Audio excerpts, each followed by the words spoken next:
नमस्कार, मैं पुनीत पाठक हूं। बहुत स्वागत है आप सबका। आप देख रहे हैं मध्य प्रदेश की बात। मध्य प्रदेश में चौथी बार सत्ता में लौटी भारतीय जनता पार्टी के सामने चुनौतियां अब की बार कम नहीं हैं। कोरोना संकट, मंत्रिमंडल विस्तार, सिंधिया समर्थकों को साधना, अपने ही संगठन के लोगों को, पार्टी के पुराने लोगों को मनाना और 24 सीटों पर उपचुनाव। मुख्यमंत्री बनने के तकरीबन 1.5 महीने बाद शिवराज सिंह ने एक साथ अधिकारियों के तबादले कर पसंदीदा टीम को मोर्चे पर तैनात करना शुरू कर दिया। विपक्ष में रहते हुए कांग्रेस सरकार पर ट्रांसफर उद्योग चलाने का आरोप लगाने वाली भाजपा सरकार कोरोना संकट के वक्त तकरीबन 50 अधिकारियों के तबादले करते ही कांग्रेस के निशाने पर आ गए।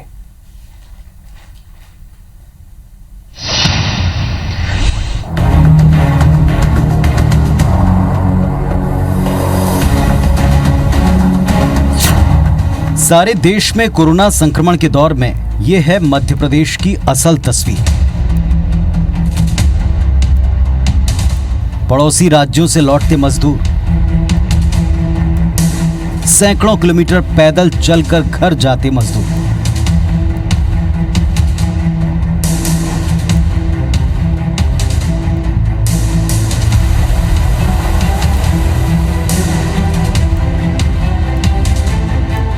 ये तस्वीर सरकार के उन तमाम इंतजामों, नीतियों और फैसलों पर सवाल उठाती है। और इस कड़वी हकीकत के बीच मुख्यमंत्री शिवराज ने एकाएक 50 सीनियर आईएएस के तबादले कर दिए। स्वास्थ्य, महिला एवं बाल विकास, उद्योग, पीडब्ल्यूडी, ऊर्जा, आबकारी, वाणिज्यकर और श्रम जैसे अहम विभागों के सबसे बड़े अधिकारी बदल दिए गए। जाहिर है, कांग्रेस सरकार पर तबादला उद्योग चलाने का आरोप लगाने वाली भाजपा सरकार के संक्रमण काल में उठाए गए इस कदम पर कई सवाल उठने लगे। सवाल: कोरोना संकट के दौरान इतने बड़े पैमाने पर तबादले की क्या जरूरत थी? क्या कोरोना से निपटने से ज्यादा जरूरी था ट्रांसफर करना? क्या मौजूदा अफसरों के साथ कोरोना के खिलाफ मुहिम सही तरीके से नहीं चल रही थी? क्या चहेते अधिकारियों को जल्द से जल्द अच्छी पोस्टिंग देने का दबाव था? क्या नए अधिकारियों के आने से अब कोरोना के खिलाफ मुहिम पर असर नहीं पड़ेगा? जाहिर तौर पर यह मुद्दा प्रशासनिक के साथ साथ राजनीतिक भी हो चुका है। पूर्व मंत्री और Congress media cell incharge Jitu Patwari ने इसे बीजेपी का ट्रांसफर उद्योग करार दिया है। अब जब कोविड को लेकर पूरा प्रदेश त्राही त्राही कर रहा है, तब ये ट्रांसफर में लगे हैं। इस सरकार की सोच कैसी, इसकी प्राथमिकता कैसी? चुनाव को लेकर इनकी तैयारियां चलती है, उपचुनाव को लेकर कि सरकार बची रहे। पॉलिटिकल मैनेजमेंट होता है कि हम नए नए जो लोग हमारे को ज्वाइन किए हैं, जो हमने खरीद के लाए, उनको कैसे मैनेज करें, अपने पुराने लोगों को कैसे मैनेज करें। कोरोना संकट के दौरान स्वास्थ्य, श्रम, उद्योग, आबकारी, राजस्व ये सभी विभाग सीधे तौर पर सक्रिय होने चाहिए और इन विभागों के अफसरों के तबादले का असर राहत कार्यों पर पड़ सकता है। बावजूद इसके भाजपा इसे सामान्य प्रक्रिया करार दे रही है। और कल की प्रशासकीय सर्जरी इस बात की घोतक भी है कि वो अधिकारी जो पूरी तरह से ईमानदारी से काम करते हैं और जो प्रशासकीय रूप से बहुत सक्षम है, उन्हें अलग अलग विभागों में नियुक्त किया गया है। मुझे लगता है कि 15 महीने का जो काला समय है वो प्रशासकीय जो स्थितियां हैं उसमें खत्म हुआ है।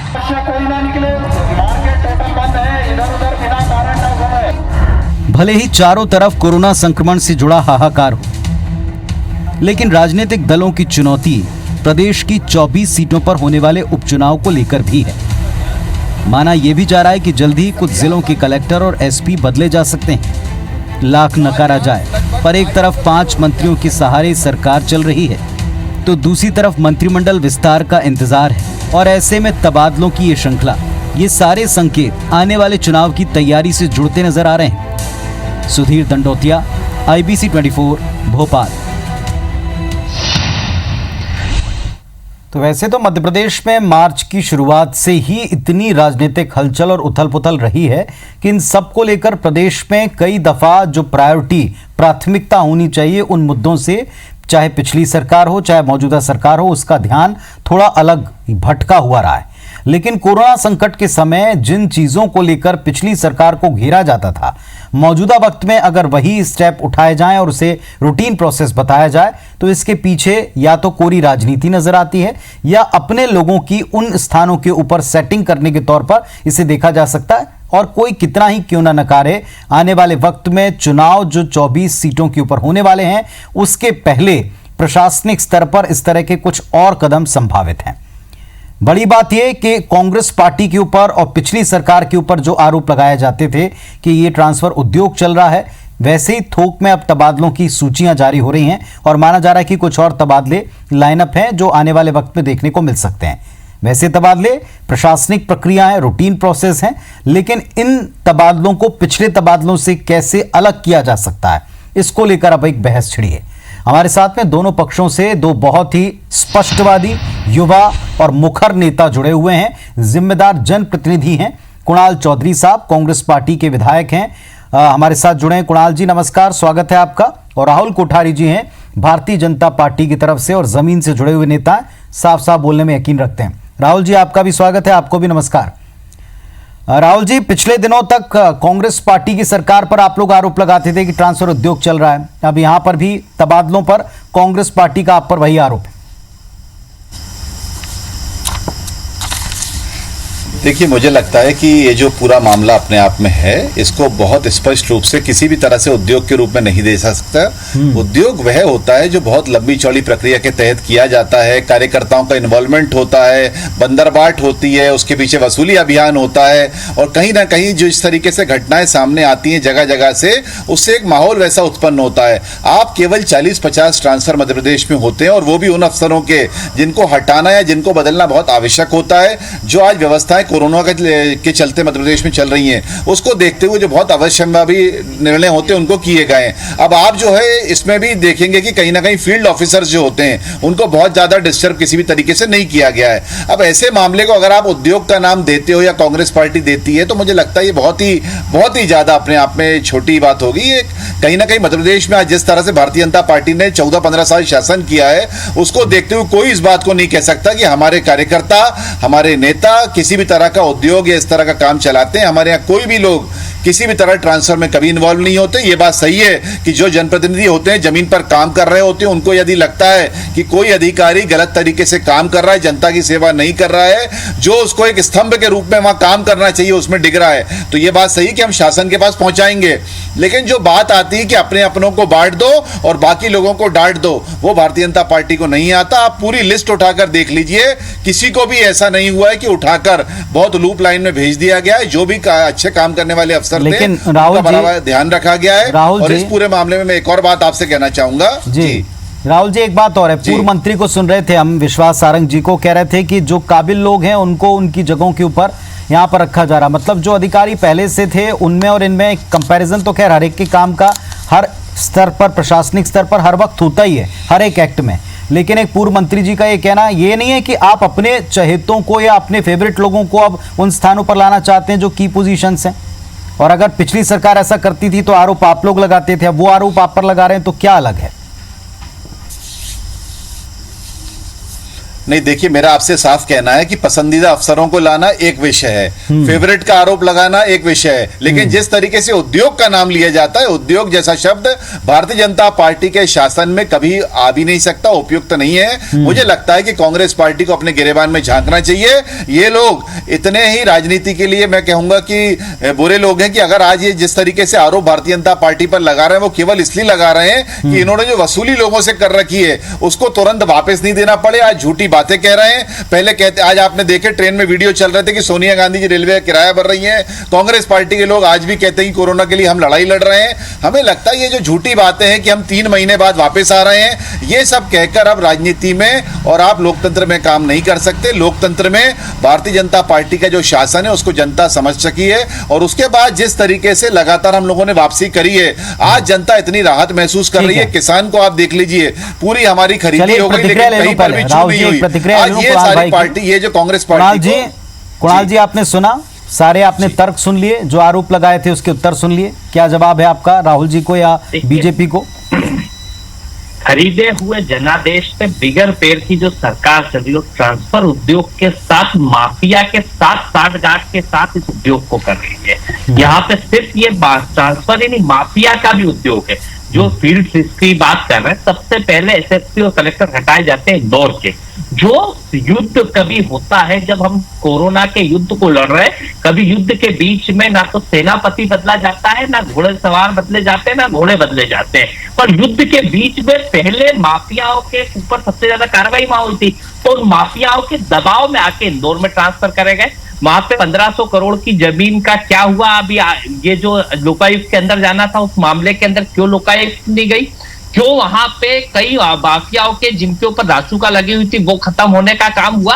कई जो हत्या के अपराधी और जो अपराधियों के ऊपर कार्रवाई हुई थी। दूसरी चीज, चाहे उज्जैन के अंदर आ जाओ, वहां भी कोरोना की महामारी के संकट के बीच में आपने एसपी कलेक्टर बदले। मंदसौर के अंदर जिस जगह पे सबसे ज्यादा माफिया के खिलाफ कार्रवाई हुई, माफियाओं के दबाव में आके सबसे पहले इन्होंने ट्रांसफर करने का काम करा। दूसरी तरफ इनके जो मंत्री हैं, वहां पे तुलसी सिलावट जी मंत्री बनते हैं, उसी 2 घंटे के अंदर अपने भाई को एडी का चार्ज दिलाते। क्या अभी कॉलेज खुले हुए हैं? क्या स्थिति है वहां पे एडी का चार्ज दिलाने के? दूसरे मंत्री के भाई को कहा क्या बना दिया जाता है? स्पष्ट रूप से 50 लोगों की आज जिस कोरोना के महामारी के अंदर हम जूझ रहे हैं और जिस प्रकार से मिसमैनेजमेंट के साथ सरकार चल रही है, आप स्वास्थ्य विभाग के आयुक्त को बदलने का काम करते हैं, जो समझे हुए व्यक्ति थे, जिन्होंने देखा हुआ था, जो समझ रहे थे, और लगातार प्रदेश के अंदर ना तो ये जिस जनादेश की बात कर रहे हैं, जनादेश में कितने मजबूर मुख्यमंत्री है कि वो अपने मंत्रिमंडल को तो बना नहीं पाए। कुणाल जी, आपके मुताबिक ये क्या है?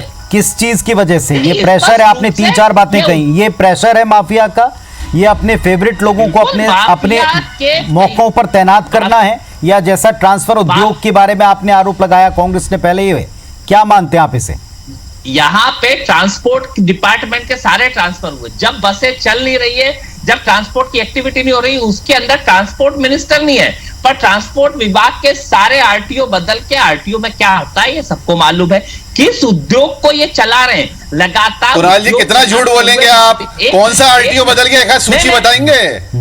एक भी आरटीओ नहीं बदला है। गलत आरोप लगा रहे हैं आप। एक भी आरटीओ नहीं बदला है। मैं पूरे चैलेंज के साथ कह रहा हूं आपको। आरटीओ की सूची नहीं है, ट्रांसफर भी है, आरटीओ विभाग की सूची आप अभी अगर आप प्रस्तुत कर देंगे आईपीसी चैनल पे, तो मैं अपना पद छोड़ दूंगा। अरे और रुको, अभी आपका जवाब। आरटीओ की नहीं, आप आरटीआई की बात कर रहे हैं। अगर 6 आरटीआई पूरे प्रदेश में बदल गए हैं, 6 ट्रैफिक इंस्पेक्टर बदल गए, तो आप इसको शिकूबेबाजी कर रहे हैं। ट्रांसपोर्ट कमिश्नर वही है, डिप्टी ट्रांसपोर्ट कमिश्नर वही है, आरटीओ सारे वही है, यथावत काम चल रहा है। झूठे आरोप आप लोग लगा रहे हैं। आपकी बात सुन ली ना? झूठे आरोप मत लगाइए। आपके पास सत्य हो तो बताइए। ये माफिया वाली बातें आपको शोभा देती है, भारतीय जनता पार्टी भी शोभा नहीं देती। राहुल, सुनना सीखो। अरे आप कैसी बातें कर रहे हैं? आप तुलसीराम सिलावट जी के भाई को बीच में ला रहे हैं। आपके खुद के सगे भाई भोपाल में भारतीय जनता पार्टी के शासन में एडिशनल एसपी रहे या नहीं रहे? कुणाल जी, आप इस बात का जवाब दीजिए। भारतीय जनता पार्टी के शासन में आपके सगे भाई भोपाल के एडिशनल एसपी नहीं थे क्या? मुझे यह बातें करना शोभा नहीं देती। आप तुलसीराम सिलावट जी पे झूठे आरोप लगा रहे हैं और आप अपनी गिरफ्तारी नहीं देख रहे हैं। कोरोना काल नहीं कुणाल जी, आप सत्य पे बात कीजिए, मैं जवाब दूंगा। आप झूठे आरोप लगाइए मत। आप भोपाल के बंगले में बैठ के जनता की सेवा ना करके झूठे आप भाजपा के आरोप लगाएंगे, नहीं मैं मंजूर करूंगा। आपके पास सत्य है, सत्य लाइए। आप लोग बौखलाए हुए, सरकार आपकी जा चुकी है। बौखलाहट चैनलों पर मत निकालिए।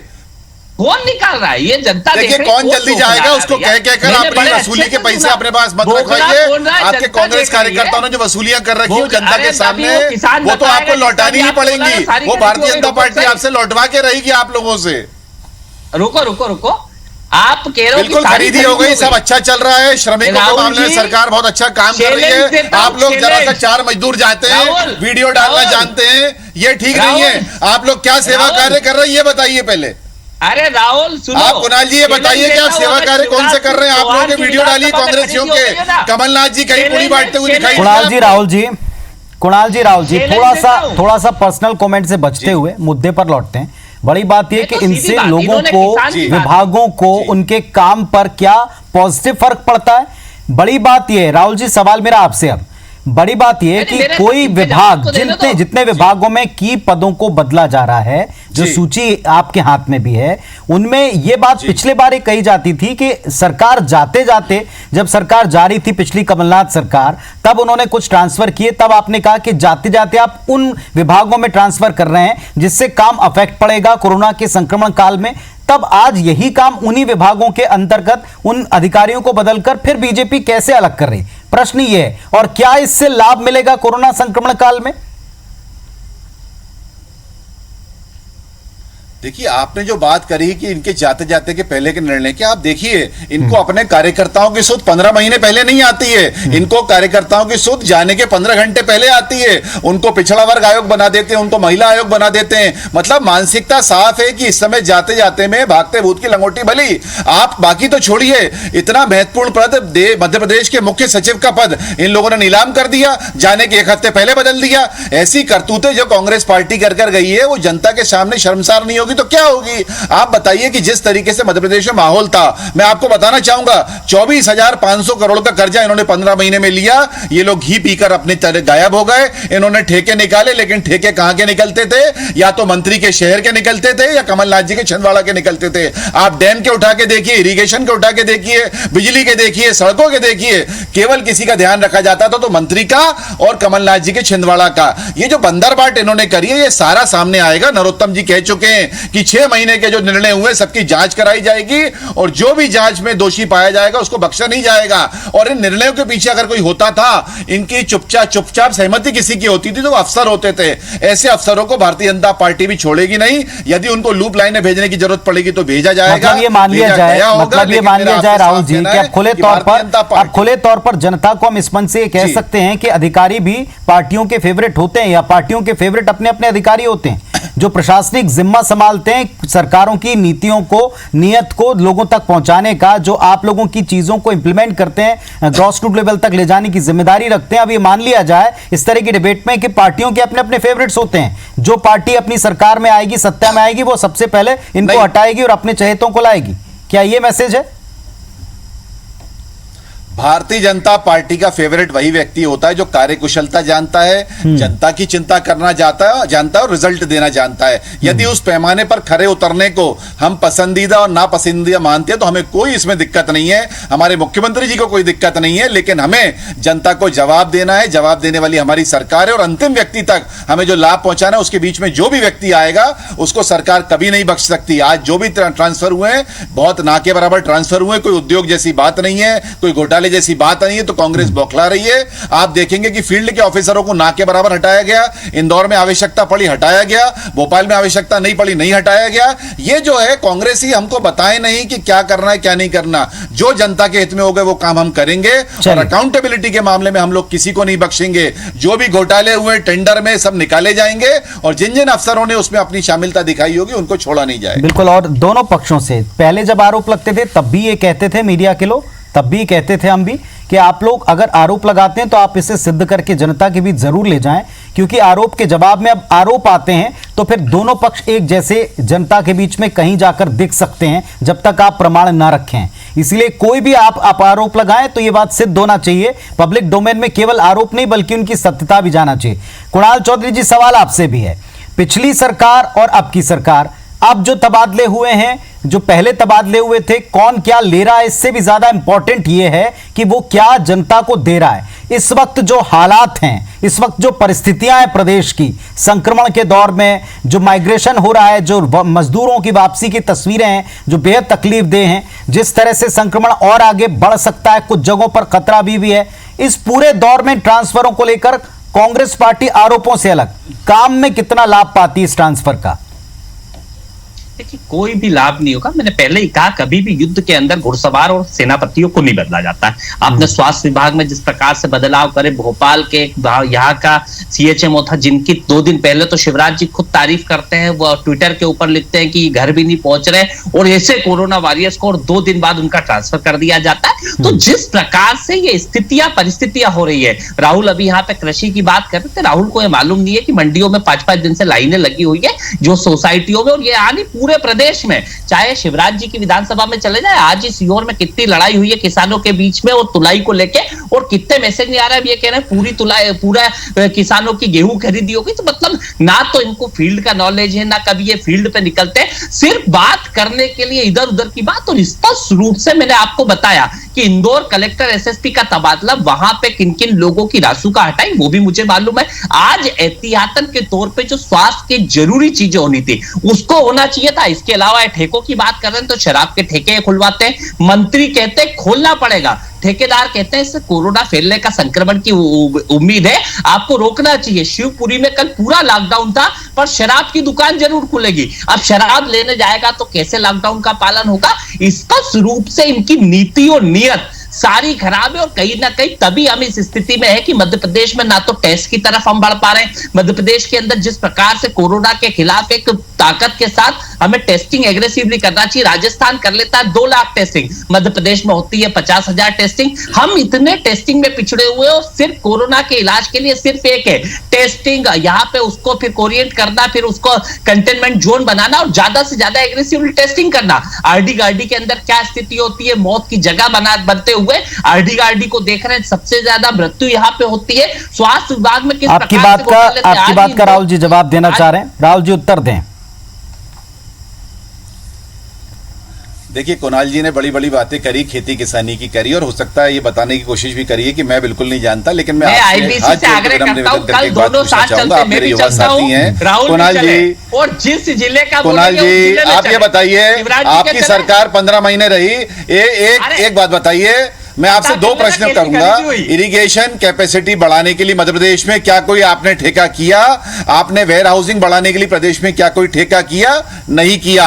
वेयर हाउसिंग के नाम पे आपने अपने खुद के नेताओं को जिस तरह से बंदरबाट करी, हमारे मंत्री कमल पटेल जी ने, मेरी बात सुनिए, आपकी बात मैंने सुनी, अब मेरी बात सुनिए। मंत्री कमल पटेल जी ने आते ही सबसे पहले जो कांग्रेस के लोगों ने बड़ा घोटाला वेयर हाउस पे किया था, अपने खुद के वेयर हाउस गोदाम को किराए पे देने का, और शासन के गोडाउन खाली पड़े थे। इस घोटाले को सबसे पहले नेस्तनाबूद करने वाले कृषि मंत्री कमल पटेल हैं। आप किसानों का विषय शिवराज जी को समझाने वाले नहीं होते, कमल पटेल को समझाने वाले नहीं होते, उनका दर्द जानते हैं तो ये दोनों जानते हैं। मुझे लगता है आप जो लाइनों की बात कर रहे हैं, आप हताश हो गए, क्योंकि आप देख रहे हैं कि काला पीपल से लेकर पूरे मध्य प्रदेश में जो किसान खुशहाली की ओर दिखाई दे रहा है, उसको देख के आप लोग हताश हो गए। अपने घोटालों की बात करिए, कमलनाथ जी कहां छुपे बैठे हैं, कौन से एयर कंडीशन में बैठे हैं उसका बताइए, और कौन सी इमरजेंसी के जाते दिल्ली भोपाल जाते हैं। मेरी बात आप निवेदन सुनिए कुणाल जी, झूठे आरोप नहीं सुनूंगा। आपने तबादला उद्योग का नाम लिया, मैं चुप रहा, लेकिन उद्योग शब्द उपयोग करने के पहले आपको अपना गिरेबान झांकना पड़ेगा। आपके मंत्रियों ने जो उद्योग चलाया, आपके मंत्रियों को क्या आवश्यकता पड़ी कि भारतीय जनता पार्टी में शामिल हुई है? उसके लिए अपने गिरेबान में झांकिए। हर बात को खरीद फरोख्त बोल के आप लोग जवाब से भाग नहीं सकते। आप युवाओं की बात करते थे, आपके सारे के सबसे बड़े युवा नेता ज्योतिरादित्य सिंधिया जी क्यों भाग गए, क्यों वहां से आपकी पार्टी छोड़कर गए? इस बात को आप मीमांसा करनी पड़ेगी। अगर मीमांसा नहीं करोगे तो आप भी कांग्रेस में, आपकी भी हालत वही होने वाली है जो बाकी नेताओं की हुई है। मेरा कुणाल जी आपसे निवेदन है, भारतीय जनता पार्टी सीखिए। कल हमारे 24 जिला अध्यक्ष बने, सारे के सारे युवा बनाए गए। ये होता है पीढ़ी परिवर्तन, इसको कहते हैं बदलाव, इसको कहते हैं क्रांति। ये आप कभी कर नहीं सकते। आप लोग आज भी 75 साल के कमलनाथ और दिग्विजय सिंह के चरणों में पड़े हुए गुलाम हो। राहुल जी, अब एक सवाल मैं सीधा एक सवाल आपसे पूछ रहा हूं, राहुल जी देना चाहते थे। राहुल जी थोड़ा सा पर्सनल, कुणाल जी एक मिनट, थोड़ा सा पर्सनल जाने से बचते हैं। कुणाल जी, राहुल जी एक मिनट सवाल सुन लें। राहुल जी से सवाल है मेरा, हमारे बीच में कुणाल जी मेरा सीधा सवाल है पहले राहुल जी से। राहुल जी, पिछले कुछ दिनों से क्या ये बात स्पष्ट नहीं है कि 24 सीटों पर उपचुनाव की तैयारी भी देखनी है, क्योंकि ये पॉलिटिकल पार्टीज भी हैं, आप सत्ता में हैं और स्थायी तौर पर बने रहें, इसके लिए इन 24 सीटों की आवश्यकता है, और इन 24 सीटों पर अच्छी विजय के लिए दोनों पक्ष अपनी अपनी तरफ से अंदर तैयारी करते हैं संगठनात्मक स्तर पर, और ऐसे में एक बड़ा जो सरकार चलाने वाला हिस्सा है, जो दल है, वो अपने हिसाब से महकमों को मजबूत करता है, अपने फेवरेट्स को बिठाता है। क्या इस स्टेप को उस दिशा में हम देखें, इसे अब खुलकर स्वीकार कर सकते हैं? नहीं, देखिए मैं इसको बिल्कुल स्वीकार नहीं करूंगा, क्योंकि भारतीय जनता पार्टी में दोनों पक्ष अलग अलग दिशा में काम करते हैं, अलग अलग व्यवस्था से काम करते हैं। हम संगठन की बात करें, सत्ता की बात करें, ये कभी नहीं होता कि भारतीय जनता पार्टी अपनी जीत के लिए, अपने फायदे के लिए इस तरह से परिवर्तन करेगी। मैं आपसे निवेदन करूंगा, आप सूची को एक बार दोबारा पढ़िए। जो अफसर बिल्कुल इस तरीके से जय कमलनाथ के नारे लगा के बैठे थे, जो भ्रष्टाचार में अखंड होंगे, उनकी तरफ जरूर सरकार ने देखा होगा, लेकिन सरकार किसी भी सामान्य अफसर को जो अपना रूटीन काम कर रहा हो किसी भी तरीके से छेड़छाड़ नहीं करेगी। ये बात सही है कि मैंने आपको बताया कैपेबिलिटीज के हिसाब से, रिजल्ट देने के हिसाब से पसंदीदा नापसंदीदा अफसर हो सकते हैं, सरकार के साथ हो सकता है, लेकिन आज भारतीय जनता पार्टी की संगठन की क्षमता इतनी ज्यादा है कि कैटेगराइज होना, राहुल जी एक बात और मैं फिर पूछूंगा आपसे, ये कैटेगराइज होना, जिनको आपने कह दिया जय कमलनाथ वाले, उधर से कहेंगे कमल छाप वाले, क्या ये कैटेगराइज हो जाना अधिकारियों का ये चिंता की बात नहीं है? क्योंकि दोनों में से किसी की भी सरकार हो, जनता का काम तभी हो पाएगा जब अधिकारी आप लोगों की योजनाओं को जमीन तक ला पाएंगे। अगर वो इन कैटेगरीज में पहचाने जाएंगे या इन कैटेगरीज में डिवाइड किए जाएंगे किसी के भी द्वारा, तो क्या ये अच्छी बात होगी प्रदेश के लोगों के लिए?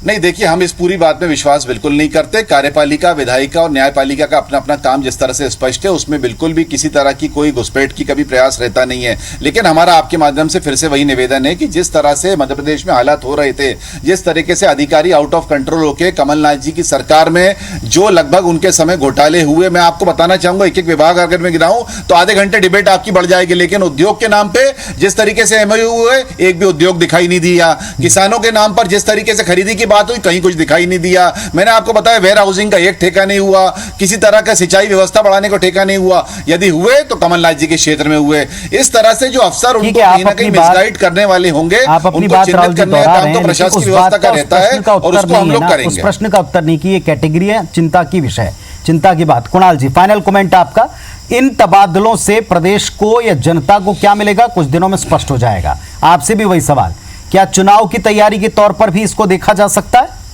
देखिए, स्पष्ट है, चुनाव की तैयारी के साथ, माफियाओं के दबाव के साथ, मध्य प्रदेश के जनादेश के साथ खिलवाड़ करते हुए कैसे जनता के भला को रोकते हुए आज जरूरत थी कि मध्य प्रदेश में स्वास्थ्य सुविधाओं को बढ़ाते। जिस प्रकार से पिछले 15 साल से इस प्रदेश को बर्बाद करके मध्य प्रदेश के जनादेश को खरीद के और जो माफियाओं के डर से इन्होंने करा, स्पष्ट मेरा पुनः है, खिंचानी पे बात राहुल बहुत गलत कर रहे हैं। ना तो इनको नॉलेज है, इनको जाना चाहिए। और मेरा आईबीसी से भी आग्रह, सोसाइटियों पे जाके देखें कि किस प्रकार से किसान प्रताड़ित हो रहा है। 5-5 दिन लाइन में लगा है और पूरे 15-16 साल में एक साल कमलनाथ जी की सरकार रही जब खरीदी बेहतर हुई, नहीं तो उससे पहले भी किसान लाइन में लगे मरते थे। और ये जिस नियत के साथ, क्योंकि पहले सोच होना चाहिए कि ये समस्या है, आज कोरोना की महामारी के बीच में जब सभी लोगों को मिलकर काम करना चाहिए, लगातार अपना तेरा मेरा करके ये अधिकारियों के साथ जिस प्रकार का बिहेवियर कर रहे हैं और बीच युद्ध के अंदर रोकने का काम कर रहे हैं। आपका पॉइंट है कि बीच युद्ध में सेनानी बदले नहीं जाते, उधर कहना है कि युद्ध में जहां जिसकी आवश्यकता होती है उसको तैनात किया जाता है। अगर टेबल टर्न हो जाती है तो ये तर्क वही रहते हैं, बस उसको देने वाले लोग बदल जाते हैं। जनता को मतलब है अपने काम बेहतर तरीके से होने का। अभी इस समय मजदूरों की वापसी, व्यवस्थाएं बनाना, संक्रमण ना फैलना, लोगों की प्रायोरिटी इस बात को लेकर है। और अगर इस बीच कोई भी राजनीतिक पॉइंट है और राजनीतिक दृष्टि से अगर कुछ हो रहा है तो जनता बहुत बेहतर बखूबी इसको भांप रही है, परख रही है। बहुत शुक्रिया आप दोनों का आने के लिए। नमस्कार।